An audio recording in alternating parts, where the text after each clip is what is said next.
नमस्कार, आप देख रहे हैं प्राइम टीवी और मैं हूं आपके साथ अनन्या मिश्रा। 4 बजे की 4 बड़ी खबरों में आपका स्वागत है। सियासत में हर दिन कुछ ऐसा घट जाता है जो सुर्खियां बन जाता है। खासकर नेताओं के बयान उन्हें लाइमलाइट में जरूर ला देते हैं। कुछ ऐसा ही बयान सपा के महाराष्ट्र के नेता अबू आजमी ने कुछ ऐसा कह दिया है कि हंगामा मच गया है। उन्होंने औरंगजेब को लेकर ऐसे टिप्पणी की है जैसे सियासत में नया युद्ध शुरू हो गया है। नहीं नहीं, सब गलत हिस्ट्री दिखाई जा रही है। औरंगजेब रहमतुल्लाह अलैह ने बहुत सारी मंदिरें बनवाई हैं और आप बनारस में जाकर देखेंगे एक बच्ची, पंडित की बच्ची को जब उनका ही एक सिपह सालार उसके साथ शादी करना चाहता था, उन्होंने उस सिपह सालार को 2 हाथियों के बीच पैर बांध कर मार दिया और उन पंडितों ने उनके लिए एक मस्जिद बना के दिया वहाँ पर। क्या बात करते हैं, गलत हिस्ट्री। तो आप औरंगजेब को क्रूर शासक नहीं मानते हैं? नहीं, मैं नहीं मानता। औरंगजेब क्रूर शासक नहीं? बिल्कुल नहीं, मैं बिल्कुल क्रूर शासन नहीं मानता। उनके बयान के बाद हर तरफ प्रदर्शन होता दिखाई दे रहा है। ये मुद्दा महाराष्ट्र विधानसभा में भी उठा और वहां भी प्रदर्शन देखने को मिला। हर तरफ उनके बयान की आलोचना की जा रही है।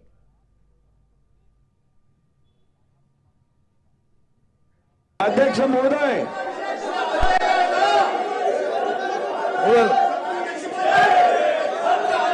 धर्मवीर छत्रपती धर्मवीर संभाजी महाराज की, छत्रपति शिवाजी महाराज की जय भवानी। आणि सर्वप्रथम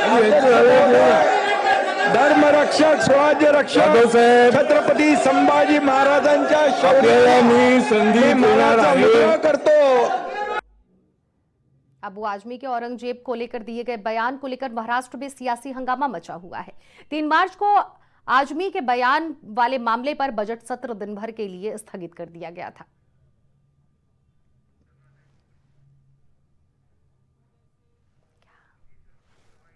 अच्छा, तो वहीं आपको बताते चले कि जिस तरह से सपा के जो अध्यक्ष हैं महाराष्ट्र में अबू आजमी, उनका बयान इस वक्त काफी ज्यादा सुर्खियों में बना हुआ है। औरंगजेब को लेकर उन्होंने साफ तौर पर कहा है कि औरंगजेब सिर्फ और सिर्फ हिंदुओं के मंदिरों को नहीं तोड़वाया, बल्कि वक्त आने पर उन्होंने मुसलमानों के मस्जिदों को भी तोड़वाया था। तो ऐसे में औरंगजेब को गलत कहना बेहद ही गलत बात है। औरंगजेब एक अच्छे राजा थे, अच्छे शासक थे। और वहीं इनके इस बयान पर अब महाराष्ट्र में सियासत खड़ी हो गई है, क्योंकि महाराष्ट्र में जो मुख्यमंत्री देवेंद्र फडणवीस हो या फिर उप मुख्यमंत्री यानी कि एकनाथ शिंदे हो, उन्होंने अबू आजमी के खिलाफ एफआईआर दर्ज कराने की भी मांग की है। उनके खिलाफ साफ तौर पर उन्होंने कहा है कि उन्होंने ये गलत बयान दिया है।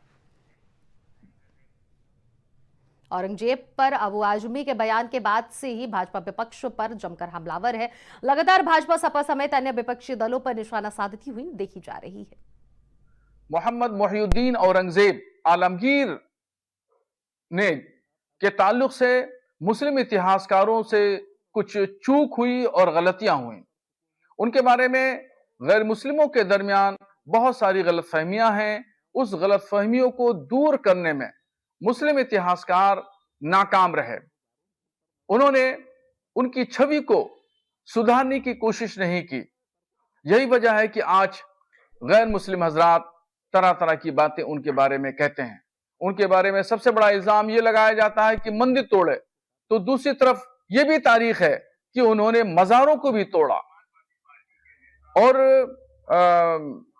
जब यह इतिहास है तो इस पर इतिहासकारों को शोध करना चाहिए। उर्दू, अंग्रेजी, हिंदी और इलाकाई जो भाषाएं हैं, उन भाषाओं में लिख करके अवाम के सामने पेश करते तो उनकी तस्वीर धूमिल नहीं होती। उनकी तस्वीर पर जो बादल छाए हुए हैं वो तस्वीर उभर करके सामने आती और सही शक्ल में पेश की जाती। अबू आजमी का औरंगजेब प्रेम ब्लैकमेल करना मेरे खून में नहीं। औरंगजेब ने हिंदुओं पर अत्याचार किए। औरंगजेब ने मंदिर तोड़ा तो मस्जिद भी तोड़ी। औरंगजेब क्रूर नहीं बल्कि इंसाफ पसंद था। औरंगजेब के शासन में भारत सोने की चिड़िया बना। औरंगजेब क्रूरता करता तो कितने हिंदू बचते। ब्लैकमेल करना मेरे खून में नहीं। औरंगजेब ने हिंदुओं पर अत्याचार किए, ये बयान अबू आजमी के हैं।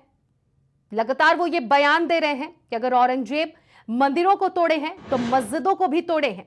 अगर उन्होंने हिंदुओं पर अत्याचार किया है तो फिर आखिर इतने हिंदू क्यों बचे? सारे हिंदू खत्म हो जाते। कहीं ना कहीं अबू आजमी के इस बयान से यही तात्पर्य निकाला जा रहा है। औरंगजेब क्रूरता करता तो कितने हिंदू बचते, इस बात को बार बार दोहराया जा रहा है। औरंगजेब को लेकर जिस तरह से महाराष्ट्र में सियासत देखने को मिल रही है, वो महाराष्ट्र के विधानसभा में भी उठी, जहां एक तरफ छत्रपति शिवाजी के जय जयकारे डिप्टी सीएम एकनाथ शिंदे ने लगवाए, तो वहीं दूसरी तरफ अबू आजमी के पोस्टर पर पैरों तले लोग पोस्टर को लथाड़ते हुए भी नजर आए।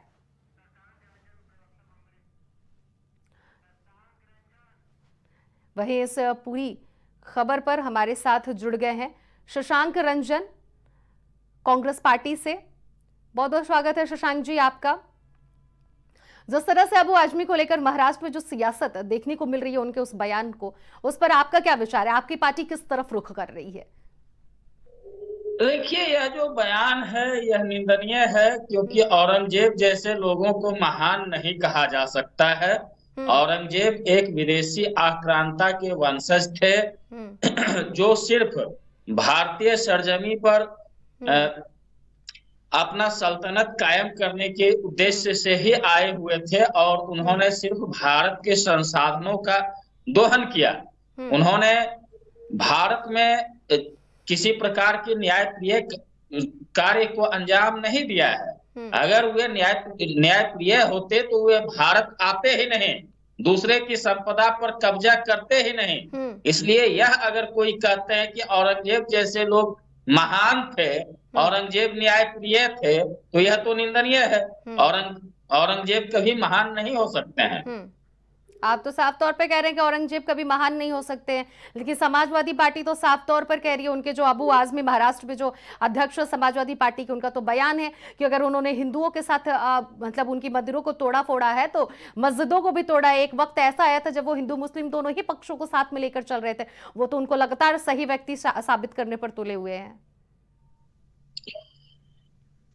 देखिए, कोई क्या साबित करने पे तुले हुए हैं यह मायने नहीं रखता है। मायने यह रखता है कि हमारा इतिहास, हमारा अतीत क्या कहता है। और सबसे पहले तो औरंगजेब भारतीय थे ही नहीं, औरंगजेब के पूर्वज तो भारतीय थे ही नहीं। तो फिर जो है वे भारत में शासन कैसे कर रहे थे? उनका भारत में शासन करना, भारतीय शासन सत्ता पर उनका कब्जा होना ही सबसे बड़ा अत्याचार दिखा रहा है। तो आप तो औरंगजेब को लेकर इस तरह की बातें कह रहे हैं, लेकिन अबू आजमी जिस तरह से बयान दे रहे हैं, क्या लग रहा है इसके पीछे की वजह क्या है? अचानक से अबू आजमी औरंगजेब को लेकर इस तरह से बयान जो सामने आया, उससे क्या तात्पर्य निकल रहा है? देखिए, चर्चा में बने रहने के लिए कुछ लोग उल जलूल की बयानबाजियां कर देते हैं ताकि वे चर्चा में आ जाए। अगर वे इस तरह का बयान नहीं दिए होते तो क्या अभी हम और आप इस मुद्दे पर कोई चर्चा कर रहे होते क्या? वे अपने आप को पब्लिक लाइन में ले जाने के लिए, चर्चा में बने रहने के लिए इस प्रकार का बयान दे दिए। इसका कोई औचित्य नहीं है, यह जो है कोई प्रासंगिक चीज ही नहीं है। और जिस तरह से उनके पोस्टर को आप देख सकते हैं तस्वीरों के माध्यम से, किस तरह से लोग उस पर पैरों से चढ़कर उसको लथाड़ते भी नजर आ रहे हैं। देखिए, यह एक सांकेतिक विरोध प्रदर्शन है जो कि जिन लोगों की भावनाएं आहत हुई है वे तो विरोध करते ही हैं और करेंगे ही। तो यह जो है, इस पर मैं कोई प्रतिक्रिया व्यक्त नहीं करना चाहूंगा। लेकिन समाजवादी पार्टी से तो उत्तर प्रदेश में कांग्रेस का गठबंधन है, और जिस तरह से जो आप बयान दे रहे हैं, समाजवादी पार्टी आपसे नाराज तो नजर आ जाएगी क्योंकि आपकी पार्टी से गठबंधन है। इस तरह से बयान आप दे रहे हैं कहीं पार्टी में दरार ना पड़ जाए।